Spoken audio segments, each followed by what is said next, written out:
Well, folks, it is official. Republicans in the state of Colorado, Republicans, high-ranking Republicans in Lauren Boebert's own district, are officially now saying that the Beetlejuice incident, where Lauren Boebert, got a little too handsy with her bow, that, according to these Republicans, is the final straw. They've had enough, and they say that Boebert is finished. Let me read you a couple quotes here.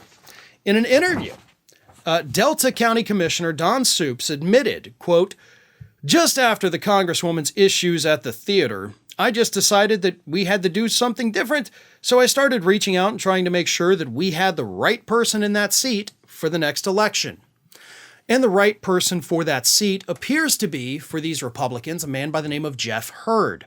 Jeff Hurd, who I talked about earlier this week, has raised half the amount that Boebert raised in the last 3 months.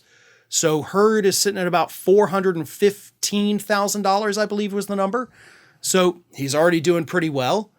And he's secured a huge endorsement from the former Republican governor of the state of Colorado.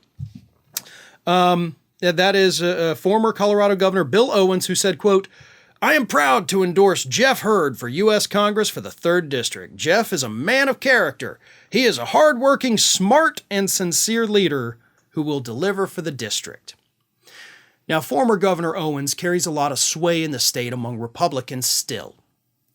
And when he comes out, essentially one of the highest-ranking Republicans, in addition to the highest-ranking local Republicans, and they say, "We're done with her. We want this guy instead." That's kind of all she wrote, right? And it doesn't end there.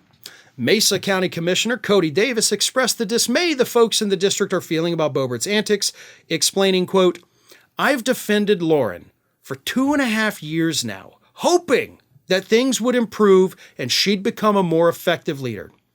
I think she was about to round that corner, and I was complimentary of that, but what she did at Beetlejuice was altogether indefensible." So again, another Republican who's like, listen, I was okay with all of the goofy crap she was doing. But when I saw her hand go down there in Beetlejuice, listen, I can't defend that. The vaping, the just generally causing a disturbance, that's a bridge too far, right? Keep it in your pants. You're out as our member of Congress. Then, of course, Mesa County Commissioner Bobby Daniel had this to say. "In the previous election cycle, I received over 4,000 more votes than the sitting congressional representative," and they're in the same district. "This showed that conservatives are voting and thousands did not vote for the incumbent. That's a problem.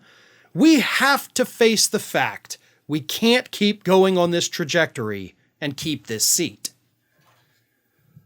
So all of these Republicans in the district, including, again, the former Republican governor of Colorado, all saying the same thing. If we put Boebert up for re-election, we will get crushed, to paraphrase Lindsey Graham, and we will deserve it. Because they know that the voters in that district are sick of this. This is not these people operating in a vacuum, by the way.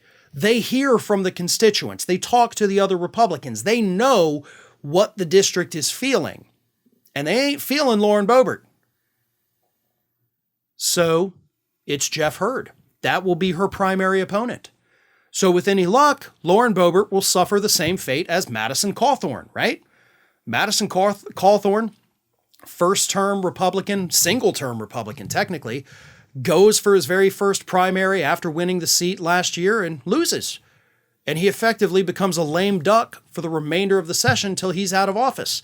And since then, the 10 months that have followed since Madison Cawthorn has been gone, relative silence. We don't have to talk about that crazy kid anymore, right? And hopefully it's the same thing with Boebert. Hopefully she gets defeated. Actually, you know what? No, I'm not going to say hopefully she gets defeated in the primary, because if she gets defeated in the primary, the Republican's probably going to win the general. So I kind of want her to win the primary and then lose the general. But either way, after next year, I hope that I never have to talk about Lauren Boebert ever again. And on this current trajectory, according to the Republicans in the district, there's a very good chance I won't have to. Hey everyone, this is Aspen. And did you know that for the low cost of $0 per day, you can subscribe to the Fair and Balanced YouTube channel? We also encourage you to like, comment, and share, but again, click that subscribe button and help Aspen not be so grumpy.